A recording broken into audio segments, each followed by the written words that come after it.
Assalamualaikum warahmatullahi wabarakatuh.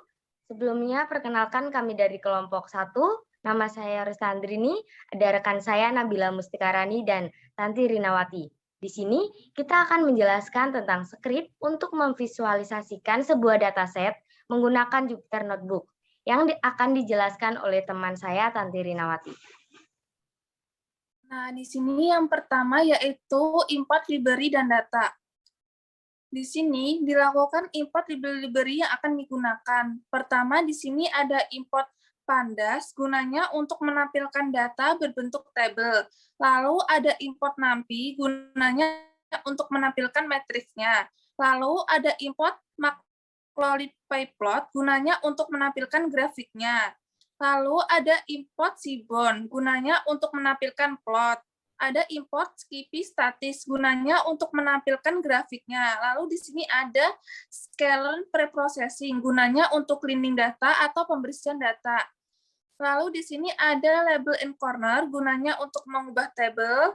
Ada normalizer, gunanya untuk menormalisasi data. Yang terakhir yaitu standard scalar, gunanya untuk menampilkan skala. Kita coba running.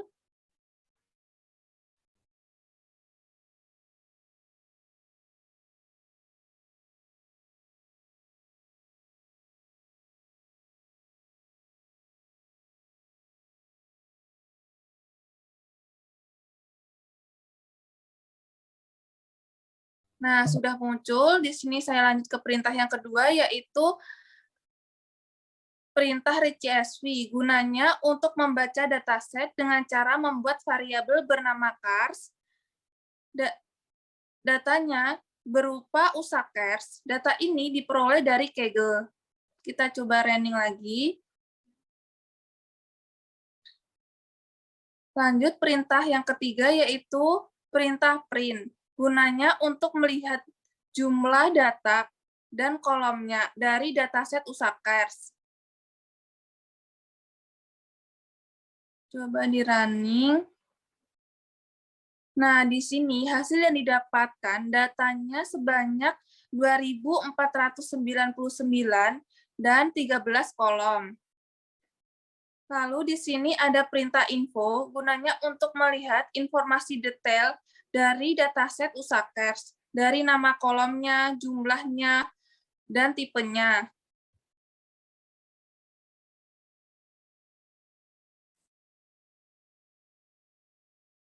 Di sini bisa dilihat tipenya sendiri itu ada 3. Yang pertama integer, objek, dan float.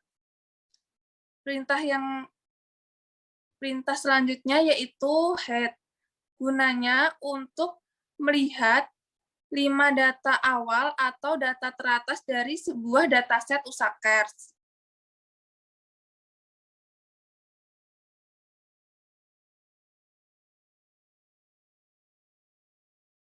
Lalu di sini masuk pada data understanding dan statistik. Yang pertama yaitu perintah descript, gunanya untuk melihat statistik dari rata-ratanya, nilai minimal, maksimal, dan lain-lain. Coba di running.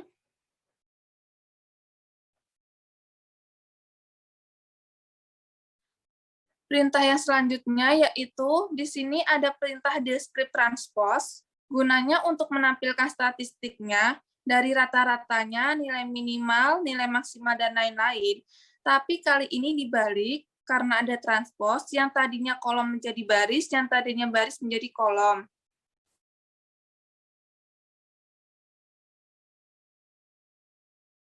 Lalu di sini ada perintah display descript transpose, gunanya hampir sama seperti di atas, tapi ini menampilkan lebih detailnya.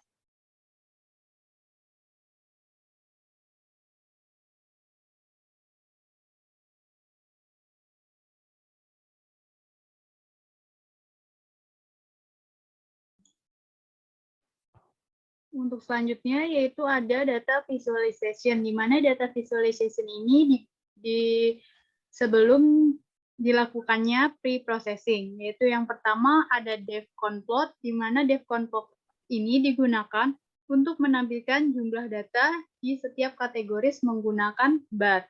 Dan X ini yang akan kita gunakan untuk menjadi bar yaitu kolomnya, dan datasetnya yaitu dataset cars yang disimpan dalam variabel. Yang terdapat di script yang paling atas yaitu read data. Kita coba running.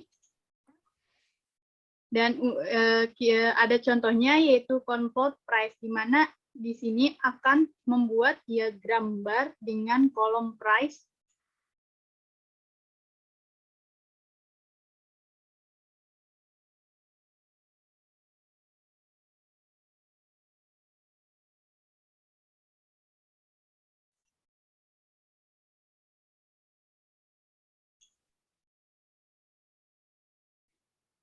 Dan ini merupakan hasil dari runningan convert price. Untuk selanjutnya kita coba untuk convert brand atau diagram bar dengan kolom brand.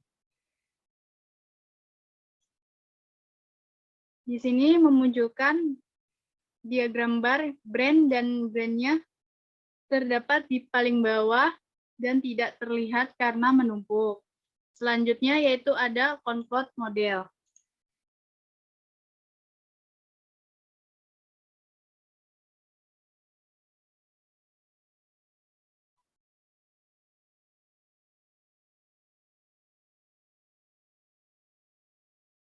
Dan ini merupakan hasil runningan dari convert dengan kolom model, di mana modelnya ini terdapat di barisan paling bawah dan sama seperti tadi, yaitu menumpuk. Dan untuk diagram convert yang lain akan dijelaskan di tahap perbandingan, di mana convert ini akan memerlukan waktu yang lama. Untuk selanjutnya, di sini saya akan menjelaskan cars plot scatter, di mana cars plot scatter ini merupakan sebuah tipe grafik yang digunakan untuk menggambarkan suatu data dengan menggunakan koordinat kartesian atau bulatan kecil-kecil. Di sini X-nya yaitu kolom mileage, Y-nya price, dan fixed size-nya itu 6,4. Kita coba running. Dan menghasilkan seperti ini, yaitu bulatan-bulatan kecil dari kolom mileage dan price. Untuk selanjutnya, yaitu ada cars for method person, di mana script ini digunakan untuk menemukan korelasi antar kolom. Di mana kita coba running dan menghasilkan seperti gambar di sini, bahwa dalam dataset kita hanya terdapat 5 kolom numerik, yaitu ada uname 0, price, year, mileage, dan lot. Untuk selanjutnya yaitu ada heat map, di mana heat map ini untuk mengecek korelasi, tetapi dengan menggunakan sebuah heat map, di mana fixed size-nya 10,10, Fmax-nya 8, line weight-nya atau lebar garisnya 0,01, node-nya true. Cmap ini merubah warna korelasi dari metric plot, yaitu YLGNBU. Line color-nya ini warna garis berwarna white atau putih, dan PLT title ini merupakan judul yang akan diberikan di atas heat map. Di sini berikan nama correlation between features. Kita coba run.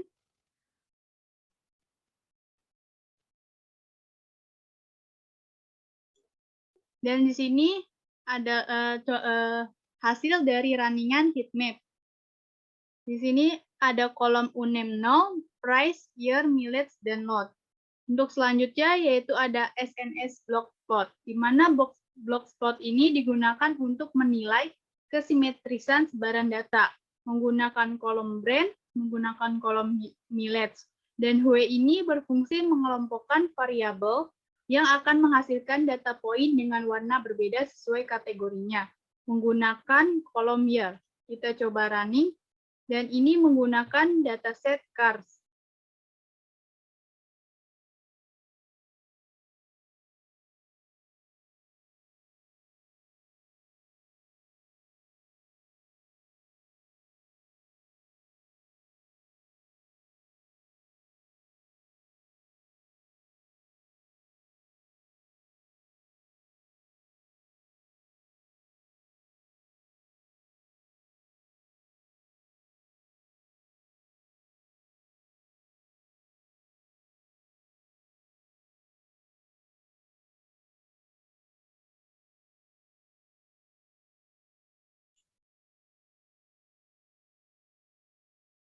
Dan ini merupakan hasil runningan dari box plot, yaitu dengan kolom brand, mileage, dan year. Untuk yang terakhir yaitu ada pair plot, di mana pair plot ini menggabungkan gambar dan marginal. Tidak hanya terfokus pada satu hubungan antar data, melainkan memvisualisasikan setiap kombinasi secara bersamaan, di mana kolomnya menggunakan mileage, price, brand, model, lot, dan year. Dan kainnya ini bisa kita ganti menjadi host, KD. Maksudnya bisa menjadi scatter dan hex. Kalau dia kain ini bisa diganti menjadi host, KDE, ataupun auto. Dan kita coba running.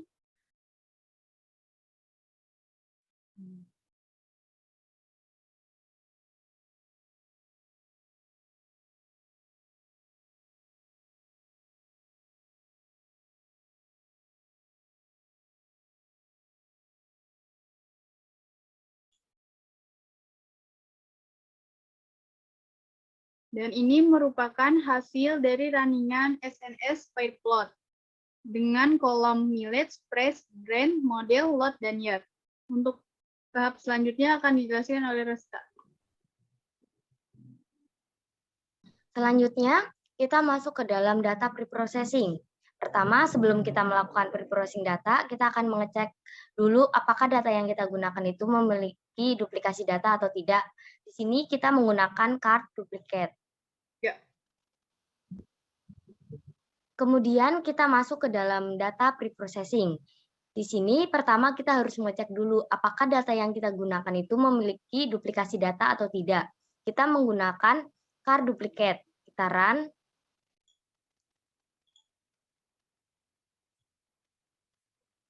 Nah, ternyata hasilnya 0. Berarti data yang kita gunakan itu tidak memiliki duplikasi data.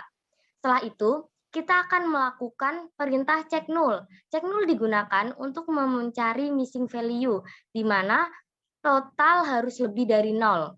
Kita run. Setelah itu, kita akan mengecek menggunakan check null. Apakah total yang kita jalankan sudah berjalan atau belum. Kita cek.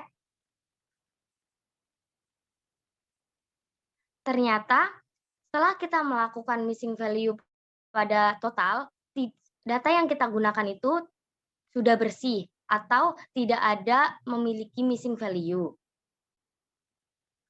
Kemudian kita menggunakan group by, di mana digunakan untuk mengecek jumlah data price dan tidak pada setiap kolom fin. Kita run. Maka akan muncul di bagian atas price-nya dan di bagian bawah fin-nya dengan yang hanya dimunculkan satu baris dan ada 790 kolom. Kemudian kita juga menjalankan group by yang digunakan untuk mengecek jumlah data price dan tidak ada pada setiap kolom mileage. Kita run.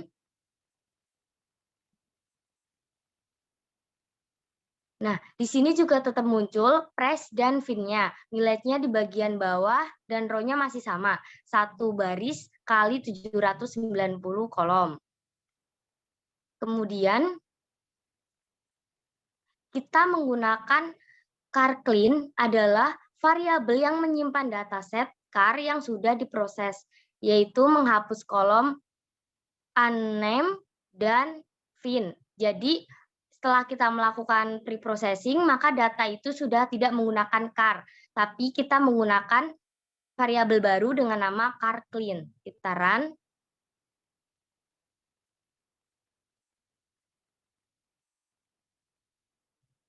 Setelah itu, kita cek menggunakan check null.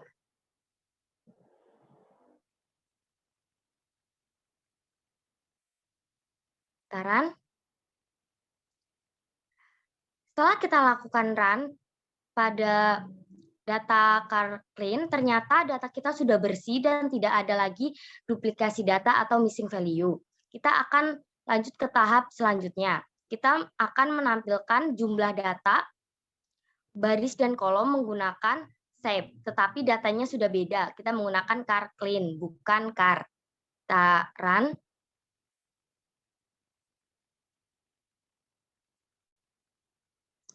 Di sini muncul ada 299 data dengan 11 kolom.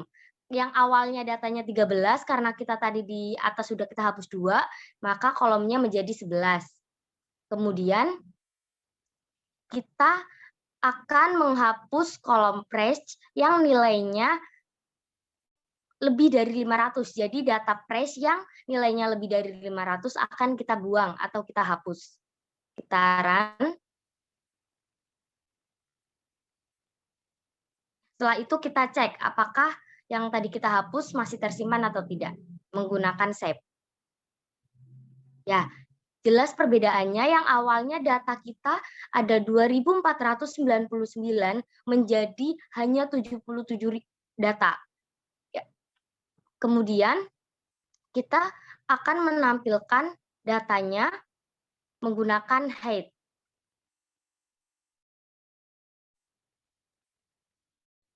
Ini adalah tampilan data menggunakan hide, di mana hanya ada 5 data teratas yang muncul, dan di sini hanya ada 11 kolom yang kita tidak hapus atau yang masih kita pertahankan. Kemudian kita mengecek informasi-informasi penting yang ada pada data tersebut menggunakan info. Kita run. Di sini ada 11 kolom di mana masih memiliki tipe integer, objek, dan float. Dan kita akan menghapus tipe objek. Jadi tipe yang objek akan kita ganti menjadi tipe integer. Kita lanjut ke step selanjutnya. Di sini kita menggunakan include objek. Jadi data yang tadi kita ingin ubah objek menjadi integer. Kita jalankan. Setelah itu kita cek apakah pengubahan tipe sudah terjadi atau belum, atau berhasil atau belum. Setelah itu kita run menggunakan info. Maka akan muncul di mana tadi data yang masih bertipe objek sekarang sudah berubah semua menjadi integer, atau data yang akan kita gunakan selanjutnya itu tipenya integer, tidak ada lagi yang tipenya objek. Kemudian di sini saya juga menggunakan conplot untuk memvisualisasikan datanya atau setiap kolomnya, tetapi yang awalnya tadi kita menggunakan data char, sekarang kita menggunakan data char clean. Keren.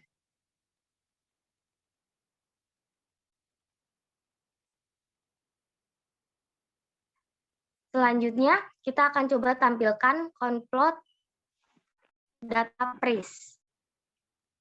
Kita tunggu.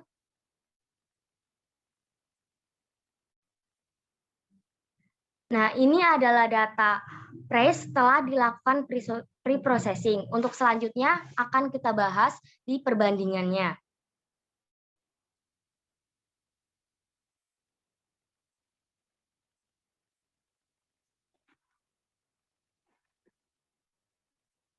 Ini adalah perbandingan data setelah dilakukan pre-processing dan sebelum dilakukan pre-processing.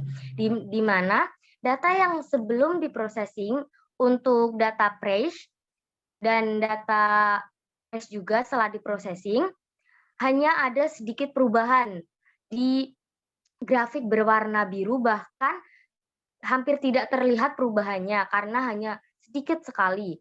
Kemudian untuk data selanjutnya kita menggunakan data brand.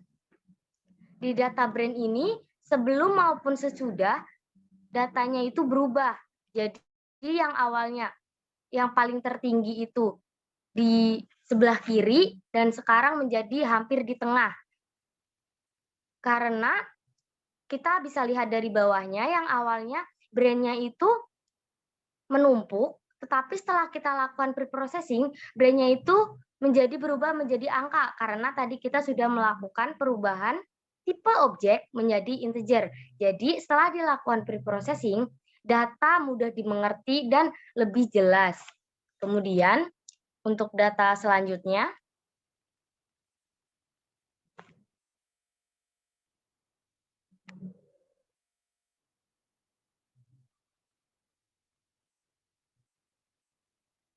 data kita menggunakan model. Model setelah dan sebelum dilakukan preprocessing tidak ada perubahan apapun karena pada data model kita tidak melakukan perubahan apapun. Jadi datanya pun tidak berubah. Selanjutnya, kemudian untuk data ZER, sebelum dilakukan preprocessing maupun sesudah dilakukan preprocessing tidak ada perubahan. Karena untuk data YER sendiri, kita tidak melakukan perubahan apapun, karena datanya pun sudah bertipe integer. Selanjutnya, untuk data title status, di sini ada sedikit perubahan, di mana yang awalnya bertipe objek menjadi integer, yang awalnya clean fashion dan salvage assurance menjadi 0 dan 1. Clean fashion itu diibaratkan menjadi nilai 0 dan salvage assurance diibaratkan untuk nilai 1 dan jumlahnya pun tetap sama, hanya tipe datanya yang berbeda. Kemudian untuk data selanjutnya,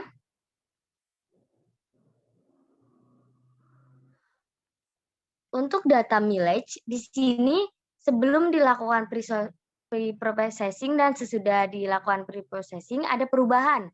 Yang awalnya sebelumnya itu banyak sekali yang masih ada yang bernilai 2, ada 1, 2, 3, 4, ada 6 data yang bernilai 2, tapi setelah dilakukan pre-processing datanya menurun dan yang bernilai 2 itu hanya 3 data. Kemudian data selanjutnya, data color, di mana di sini data ini tidak terjadi perubahan apapun atau masih sama. Selanjutnya, kita masuk ke dalam data fin. Di sini ada perubahan yang sangat jelas. Sebelum dilakukan preprocessing, ada satu data yang mencapai 2.00, tetapi setelah dilakukan preprocessing, datanya itu sejajar di nilai 100 dan tidak ada data yang nilainya lebih dari 100. Kemudian untuk data selanjutnya,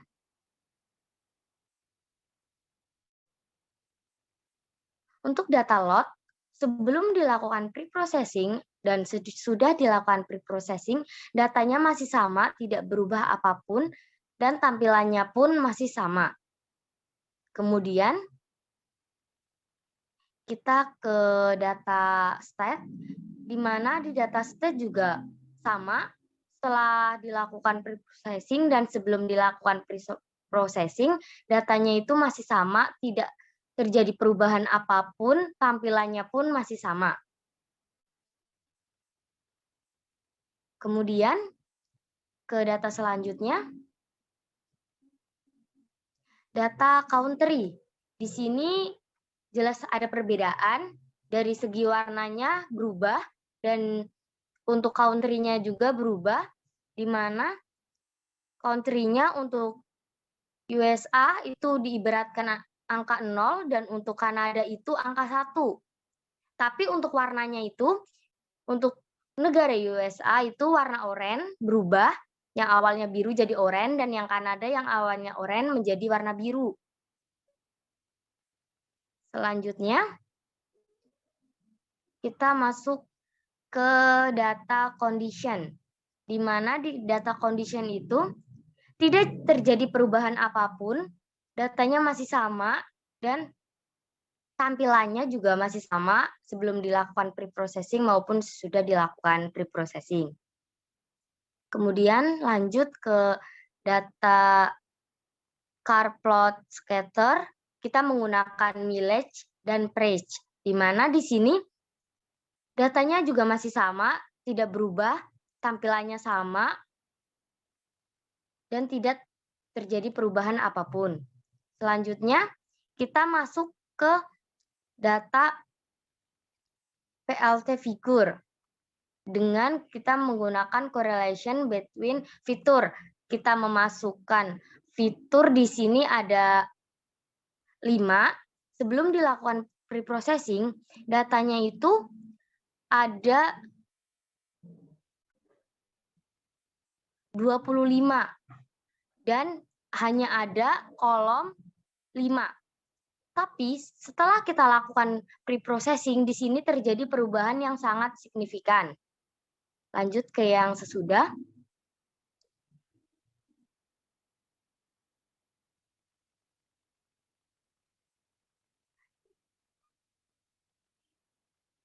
Yang awalnya kita hanya menggunakan 5 kolom, di sini menjadi 8 kolom. Untuk datanya terbagi menjadi lebih banyak. Dan di sini juga datanya yang awalnya 25 menjadi 64. Maka terjadi perubahan yang sangat besar. Kemudian kita lanjut ke data. Kemudian di sini kita menggunakan 3 data di mana kita memasukkan brand, mileage, dan year. Sebelum dilakukan pre-processing, data tahun itu berada di sebelah kanan. Tapi setelah kita lakukan pre-processing datanya, data tahun itu berubah menjadi di tengah-tengah atau menjulur ke atas dan dia tidak ke bawah tetapi dia ke atas. Selanjutnya, data selanjutnya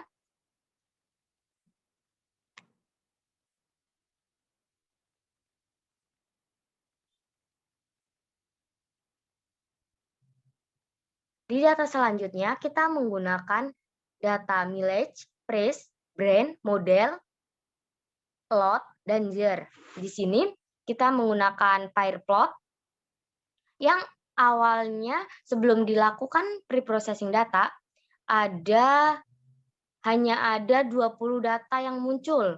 Tetapi setelah kita lakukan pre-processing data, datanya menjadi sangat banyak dan terdapat 25 kotak atau 25 data.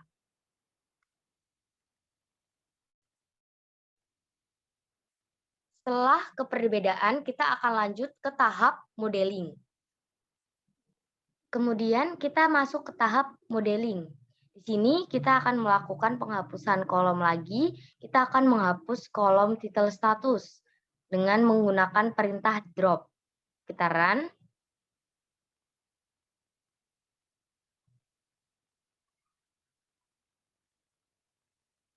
Setelah itu kita akan cek berapa jumlah kolom dan barisnya yang awalnya tadi 77 dengan kolom 11.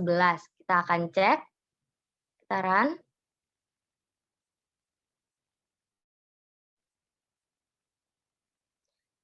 Di sini sudah muncul data yang tadi kita terakhir hapus sudah tidak ada atau sudah tidak ikut lagi.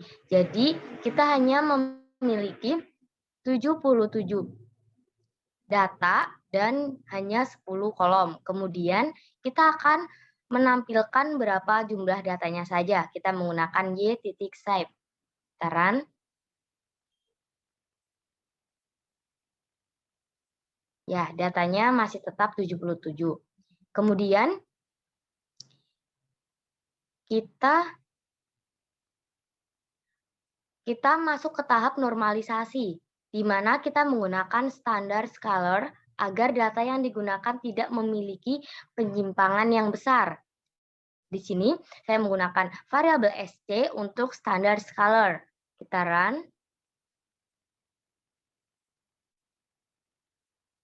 Setelah itu, kita menggunakan reduksi dimensi. di mana kita akan mengurangi dimensi suatu data menggunakan PCA dan hanya menyimpan data yang penting. Jadi di sini kita hanya menggunakan atau menyimpan data-data yang dianggap penting dengan PCA 0, X PCA 1, marker O, dan C sama dengan Y. Kemudian saya akan tampilkan grafiknya. Sekitaran.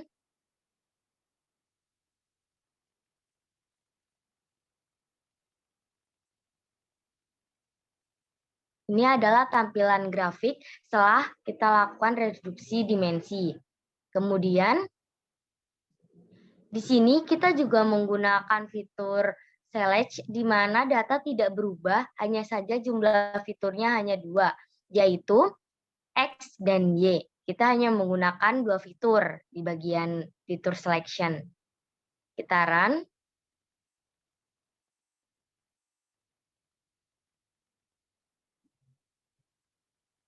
Kemudian, tahap selanjutnya, kita melakukan klarifikasi menggunakan decision tree pada data sebelum direduksi dimensi. Di sini, kita menggunakan model decision tree untuk mengetahui berapa nilai akuransi sebelum data dilakukan reduksi dimensi. Kita jalankan.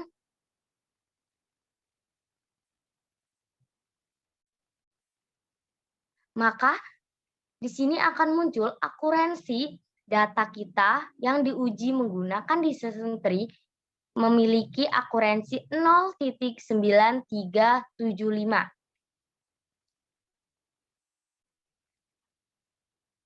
Sekian penjelasan dari kelompok kami. Apabila banyak kesalahan, kami mohon maaf. Wassalamualaikum warahmatullahi wabarakatuh.